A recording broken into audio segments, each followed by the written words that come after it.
चांद से चंद्रयान 3 ने गुड न्यूज भेजी है। वो कौन सी गुड न्यूज है, बताने से पहले आपको चांद की सतह पर अडिग खड़े चंद्रयान 3 के लैंडर की आज सुबह की तस्वीर दिखा देते हैं, जिसे प्रज्ञान रोवर ने अपने सामने लगे नेविगेशन कैमरे से खींचा है। चांद की सतह पर मौजूद लैंडर की ये तस्वीर रोवर ने बुधवार सुबह 7:35 पर खींची। इस तस्वीर में लैंडर अपनी चारों टांगों पर चांद की जमीन पर मुस्तैद खड़ा हुआ है। चांद पर सूरज की रोशनी भी चमक रही है और उसकी वजह से लैंडर की छाया भी दिखाई दे रही है। लैंडर के लैंडिंग पॉइंट पर कुछ फीट की दूरी पर एक छोटा सा गड्ढा भी दिखाई दे रहा है। लैंडर की दूसरी तस्वीर में लैंडर में लगे चास्टे और इल्सा नाम के सेंसर भी साफ दिखाई दे रहे हैं। तस्वीर में साफ दिखाई दे रहा है कि लैंडर सुरक्षित चांद की सतह पर खड़ा हुआ है। रोवर और लैंडर दोनों एक दूसरे के संपर्क में हैं और लगातार पृथ्वी को नई नई जानकारियां भेज रहे हैं। जिस कैमरे से प्रज्ञान रोवर ने लैंडर की तस्वीर खींची है, उसे laboratory for electro optics systems ने बनाया है। लैंडर और प्रज्ञान रोवर दोनों में ही कैमरे लगे हुए हैं। लैंडर की आज की तस्वीर रोवर पर लगे नेविगेशन कैमरे ने खींची है। आइए आपको बता देते हैं कि प्रज्ञान रोवर पर लगे कैमरे कैसे काम करते हैं। प्रज्ञान रोवर में सामने की ओर 2 नेविगेशन कैमरे लगे हुए हैं। एक कैमरा बाईं तरफ लगा है और दूसरा कैमरा दाईं तरफ। यही दोनों प्रज्ञान रोवर की आंखें भी हैं। ये 2 कैमरे जो भी देखते हैं उसकी मदद से प्रज्ञान को रास्ता बताया जाता है। इन्हीं कैमरों की मदद से देखा जाता है कि प्रज्ञान के रास्ते में कोई पत्थर, चट्टान या क्रेटर ना आ जाए। प्रज्ञान रोवर का नेविगेशन कैमरा जो भी फोटो लेता है वो उसे पहले विक्रम लैंडर को भेजता है। विक्रम लैंडर फोटो को बेंगलुरु में मौजूद कंट्रोल रूम में भेजता है और उसके बाद उस फोटो को इसरो मीडिया जारी करता है। चंद्रयान 3 ने आज एक नहीं बल्कि कई खुशखबरी भेजी। इसरो ने दावा किया है कि प्रज्ञान रोवर ने चांद की सतह पर कई मिनरल्स और एलिमेंट्स का पता लगाया है, जिसमें सबसे बड़ी खोज ऑक्सीजन की है। यानी चांद की सतह पर ऑक्सीजन के होने की जानकारी चंद्रयान 3 ने भेजी है। लेकिन चांद पर मौजूद ऑक्सीजन उस फॉर्म में नहीं है जैसा कि पृथ्वी पर पाया जाता है और हम सांस ले सकते हैं। दरअसल चांद पर ऑक्सीजन वहां की मिट्टी में मिला है। चांद की मिट्टी पर मिली ऑक्सीजन उस फॉर्म में नहीं है कि सीधे सांस ली जा सके। चांद पर ऑक्सीजन ऑक्साइड फॉर्म में है। ऑक्साइड एक केमिकल कंपाउंड की कैटेगरी है। इसकी संरचना में एलिमेंट के साथ एक या ज्यादा ऑक्सीजन एटम होते हैं, जैसे कि Li2O, CO2, H2O। H2O पानी का रासायनिक फॉर्मूला है। इसलिए इसरो ऑक्सीजन मिलने के बाद अब H यानी हाइड्रोजन की खोज कर रहा है। इससे पहले अमेरिकी स्पेस एजेंसी नासा ने भी चंद्रमा की मिट्टी में ऑक्सीजन का पता लगाया था। इसलिए इसरो को पहले से ही यहाँ ऑक्सीजन मिलने की संभावना थी। खास बात यह है कि पहली बार सॉलिड फॉर्म में ऑक्सीजन चांद के दक्षिणी ध्रुव पर पाया गया है। दक्षिणी ध्रुव पर ऑक्सीजन के मिलने से अब हाइड्रोजन के भी मिलने की उम्मीद बढ़ गई है। और अगर चांद की सतह पर हाइड्रोजन मिल गया तो वैज्ञानिकों को चांद की सतह पर पानी की मौजूदगी तलाशने में आसानी होगी। चांद के साउथ पोल पर ऑक्सीजन का मिलना अहम कामयाबी है। चंद्रयान 3 मिशन के लॉन्च से पहले इसरो प्रमुख एस सोमनाथ ने बताया था कि उन्होंने चंद्रमा के साउथ पोल को इसलिए चुना क्योंकि वहां भविष्य में इंसानों को बसाने की क्षमता हो सकती है। चांद के दक्षिणी ध्रुव की सतह का तापमान भी पता चल चुका है। अब वैज्ञानिक ये जानने की कोशिश करेंगे कि चांद के दक्षिणी ध्रुव की मिट्टी वास्तव में कितनी क्षमता रखती है और क्या वहां इंसान लंबे वक्त तक रह सकता है। आप ये भी जानना चाहते होंगे कि चंद्रयान 3 के प्रज्ञान रोवर ने आखिर कैसे पता लगाया कि चांद की मिट्टी में ऑक्सीजन और दूसरे तत्व मौजूद हैं। उसने कैसे चांद की मिट्टी का सैंपल लिया। दरअसल रोवर ने लेजर की मदद से ऑक्सीजन का पता लगाया है।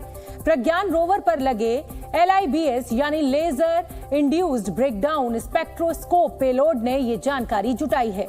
लिप्स को इसरो के इलेक्ट्रो ऑप्टिक्स सिस्टम लैब ने बनाया है। इस प्रयोग में लेजर का इस्तेमाल किया जाता है। चांद की मिट्टी या पत्थर पर हाई फोकस्ड लेजर का इस्तेमाल किया जाता है। लेजर की वजह से सरफेस के गर्म होने से प्लाज्मा बनता है।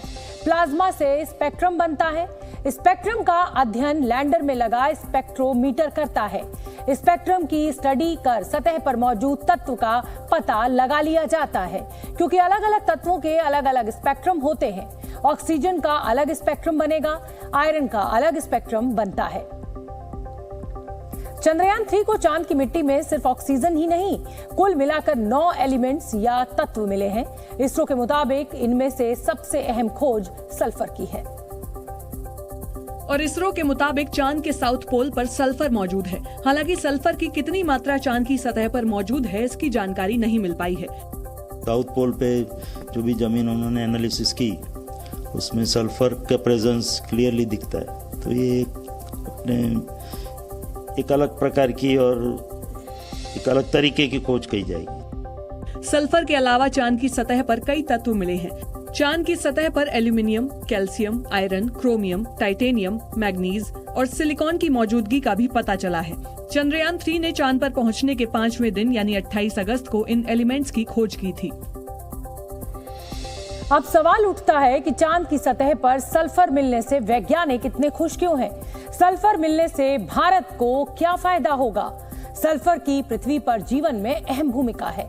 जिंदा रहने के लिए सभी जीवित चीजों को सल्फर की जरूरत होती है। कई पौधे और बैक्टीरिया सल्फर को मिट्टी से हासिल करते हैं। सल्फर कई अमीनो एसिड्स और एंजाइम से मिलता है। सल्फर पौधों के जीवन का एक अहम घटक है, इसलिए चांद पर सल्फर जीवन ढूंढने में अहम भूमिका निभा सकता है।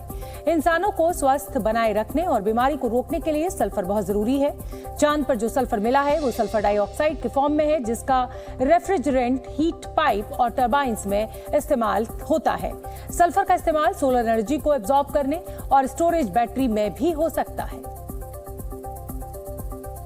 मिशन चंद्रयान 3 की कामयाबी के बाद अब इसरो सूर्य मिशन भेजने वाला है। 2 सितंबर को इसरो सूरज की ओर स्पेसक्राफ्ट आदित्य L1 को भेजेगा। इसरो ने लॉन्चिंग से पहले तैयारियों की तस्वीरें जारी की हैं, जिसमें स्पेसक्राफ्ट आदित्य L1 को सूरज के पास ले जाने वाला रॉकेट PSLV-XL दिखाई दे रहा है। यही रॉकेट आदित्य L1 को ऊपर ले जाएगा। इसरो ने एक और तस्वीर जारी की, जिसमें स्पेसक्राफ्ट आदित्य L1 को रॉकेट PSLV-XL के अंदर लोड करते हुए दिखाया गया है। 2 सितंबर को आंध्र प्रदेश के श्रीहरिकोटा से सुबह 11:50 पर आदित्य L1 को लॉन्च किया जाएगा। पहले चांद था, अब चांद से हम लोग सूर्य की ओर जा रहे हैं। चंदा और सूरज हमेशा ही एक विशेष ऑब्जेक्ट रहा है, साइंटिस्ट के स्टडीज के लिए भी और जनरल पब्लिक के इंटरेस्ट के लिए भी। आदित्य L1 अंतरिक्ष में चक्कर लगाने वाला इसरो का एक रिसर्च सेंटर होगा, जो सूरज के करीब पहुंचकर सूरज के रहस्यों का खुलासा करेगा। अब आपके मन में यह ख्याल जरूर आ रहा होगा कि क्या सूरज के नजदीक जाने पर आदित्य L1 सूरज की गर्मी से जलकर राख तो नहीं हो जाएगा? क्योंकि जिनको जानकारी नहीं है वो यही समझ रहे हैं कि आदित्य L1 सूरज पर उतरेगा, जो कभी संभव नहीं है। क्योंकि सूरज की सतह से थोड़ा ऊपर यानी फोटोस्फीयर का तापमान करीब 5500 डिग्री सेल्सियस रहता है। ऐसे में किसी यान या स्पेसक्राफ्ट का वहां जाना संभव नहीं है। इंसान की बनाई कोई ऐसी चीज नहीं है जो सूरज की गर्मी बर्दाश्त कर सके। इसलिए आदित्य L1 धरती से 15 लाख किलोमीटर दूर तक जाएगा, जबकि पृथ्वी से सूरज की दूरी करीब 15 करोड़ किलोमीटर है। इसका मतलब है कि आदित्य L1 धरती से सूरज की कुल दूरी का 1% ही तय करेगा। हम यदि उसके बहुत पास जाएंगे तो हो सकता है कि वो हमें अपने ओर खींच करके ग्रेविटेशनल फोर्स की वजह से उसमें हम मिलीन और हम भस्म हो जाएंगे। इसीलिए एक ऐसा पॉइंट चुना गया है कि जहां पर जो है कि दोनों का ग्रेविटेशनल फोर्स बैलेंस किया गया है। अंतरिक्ष में 15 लाख किलोमीटर की दूरी पर आदित्य L1 जिस जगह पर जाएगा उसे L1 कहा जाता है। L1 पॉइंट को लैग्रेंज पॉइंट भी कहते हैं। ये सूरज और पृथ्वी के बीच में मौजूद है।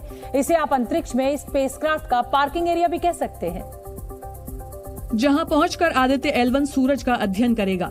L1 पॉइंट पर ऐसी परिस्थिति है जहां पर स्पेसक्राफ्ट आसानी से कक्षा में चक्कर लगा सकते हैं। दरअसल सूरज और धरती की अपनी अपनी ग्रेविटी होती है। अंतरिक्ष में एक जगह दोनों की ग्रेविटी टकराती है। इस जगह या पॉइंट को लैग्रेंज पॉइंट कहते हैं। धरती और सूरज के बीच ऐसे 5 लैग्रेंज पॉइंट हैं। वो जो अध्ययन करने जा रहा है, जो स्टडी करने जा रहा है, वो हर चीज को हमेशा वो देखता रहेगा। इसीलिए इस ऑर्बिट में इसको लॉन्च करते हैं और इसीलिए इसका नाम आदित्य L1 है। L1 पॉइंट पर पहुंचने के लिए आदित्य L1 को 120 दिन यानी 4 महीने का वक्त लगेगा। L1 पॉइंट पर तैनात होने के बाद आदित्य L1 वहां 5 सालों तक चक्कर लगाते हुए सूरज के बारे में जानकारियां जुटाएगा।